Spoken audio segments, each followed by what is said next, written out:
This program is sponsored by Bet's Gold Coin. Join us for family-friendly dining. Hello out there, my name is Bob Borchard, coming to you from Old Town Mariposa in the historic Mariposa Hotel, my studio here. And I have with me today an old friend and a fellow clamper, Eclampus Vitus, Ron Loya. How you doing, Bob? I'm doing pretty good. Ron is here to talk to us about history, and it seems like a subject that he's qualified to talk about, being the president of the Mariposa Historical Society, or the Historic History Center and Museum. Correct. So tell me, Ron, well, maybe just a little bit of background about you. You're a writer. You're an author. I've written a few books that we publish out of the museum, and we sell at the museum. Mm-hmm. On issues. My area of interest is mainly the Merced River Canyon area and the mining history of that area. Mm-hmm. Yeah. And as some folks know, you know a little bit about stamp mills, and you're the operator of the stamp mill down at the I'm one of the operators in the stamp mill, and that's another one of my special interests is the history of hard rock mining and stamp mill operations. Mm-hmm. So I've written a little book on that, and I'm also very interested in relaying to people the methods of hard rock mining that were used in the 1800s as opposed to the methods that are used today. Mm-hmm. and what will happen going into the future of mining in this country. Well, you know, I want to get to that in a minute, okay. But there's a much bigger issue here, and I think that issue, from my perspective, is acculturation. You know, someplace along the line, it seems like our society as a whole kind of tends to lose grips with where we come from, our roots. And the lessons of history have taught us a lot of things. And we seem not to have paid a lot of attention, in some communities anyway, to preserving and protecting our historical roots. And you brought up an interesting subject. And by the way, the History Center plays an important role in terms of reconnecting us with our past. We try. It's not just about going out and looking at old things. It's about the lessons that our community, our society learned along the way, and sometimes revisiting those lessons is a healthy experience. Very good, yeah. And one of those healthy experiences is how we treat fire. You know, our town burned down, 3 times to the ground? Yes, and I'm a firm believer of history repeating itself if you're not careful. Right. You know, fire is always a threat up here. And we just recently visited a policy decision where we seem to have neglected to remember a lesson that's hard learned. And that happens to deal with the issue of our Mariposa County Courthouse. Our Mariposa County Courthouse, which is, you know, I would say it's inarguably the most important historical structure in the county. You know, it was built 161 years ago. Mm-hmm. It has survived the fires, but we, you know, we're losing historical structures more and more. In the last 10 years, we've lost over a dozen historical structures in our town. In our town, yes. And we want to make sure that we're going to preserve this courthouse for many years into the future. Well, it's our obligation to our grandchildren, I think. Now.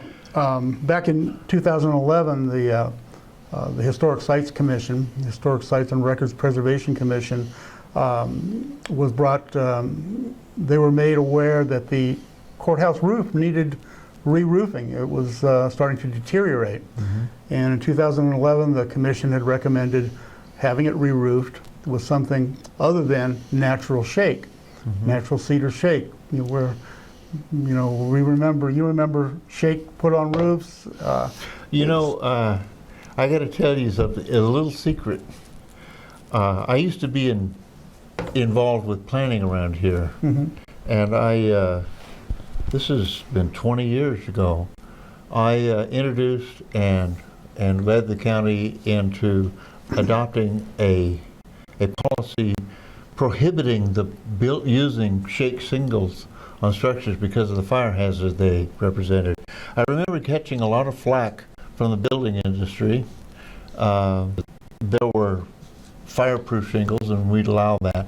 I got support from our fire folks, but 20 years ago, I put in place, more than 20 years ago, this was in 1985, 84. And now there's even more options to these cedar, the natural wood shake that are fireproof, that look just like the shake. So my question is, why are we even talking about this now? Because I saw this problem 20 odd years ago. Well, believe it or not, in certain instances, it's still legal to use shake on roofs in Mariposa County. We can still burn the county down if we want. I guess so. What the Historic Sites Commission recommended in 2011 was to use a fireproof look-alike cedar shingle. It's made from a composite material. This is one example of it here.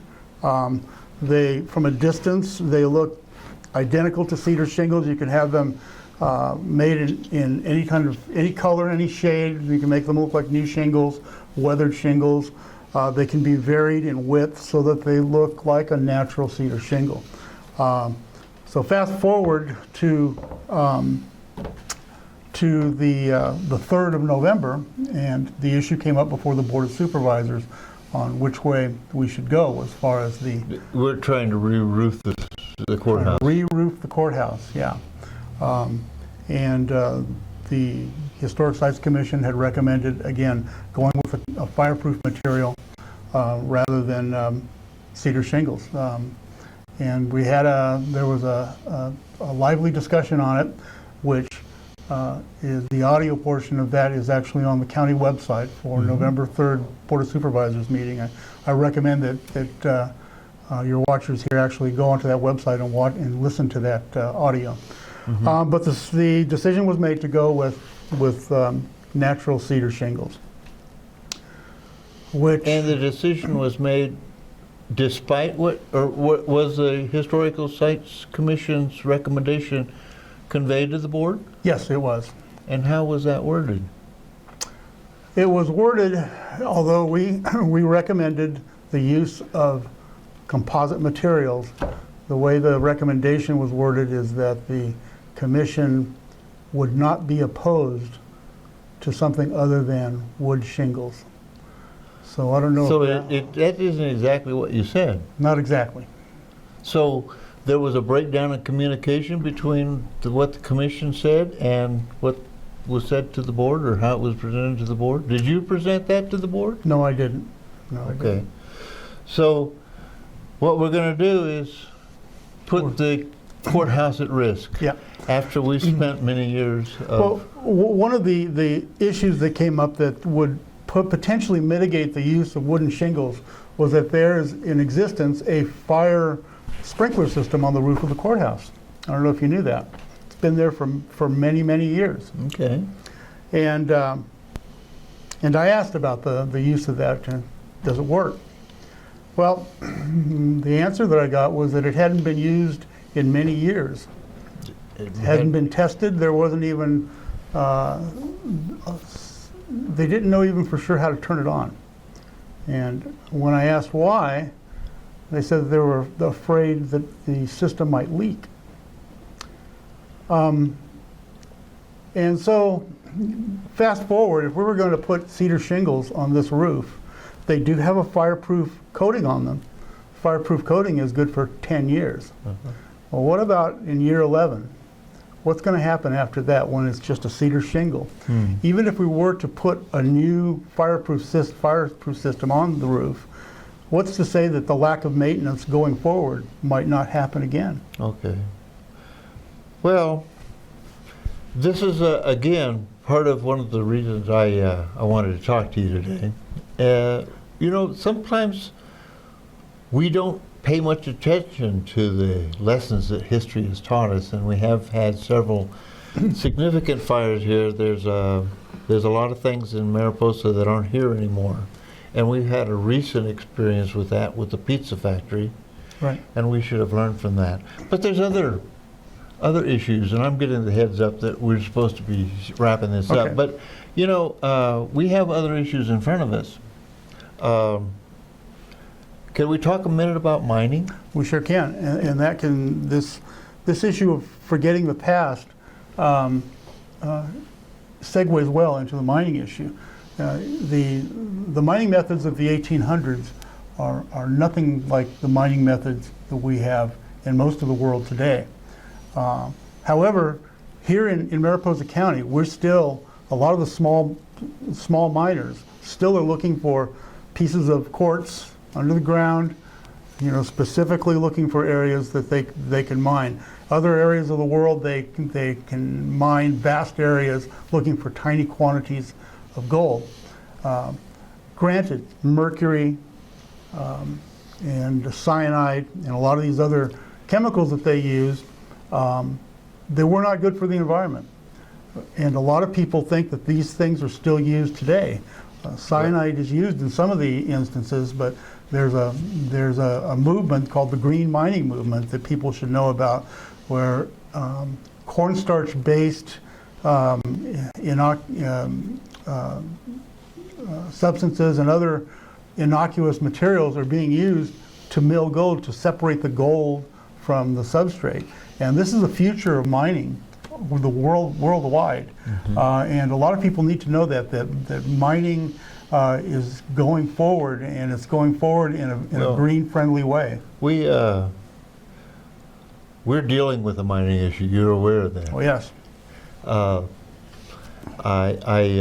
have been recently following it, and I think a lot of people are starting to become aware that this process is going through the process. We're setting up some new regulations, and those regulations don't seem to be based on anything real or in terms of where we've been mining wise. We have a great deal of wealth in this community. We have a unique geology, a resource here that was tapped in a very superficial way.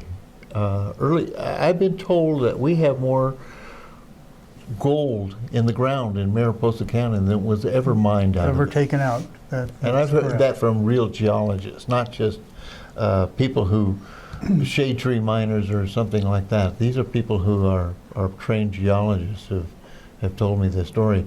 So what we're doing is creating hurdles, in my mind, that are kind of artificial. They don't address any real problems.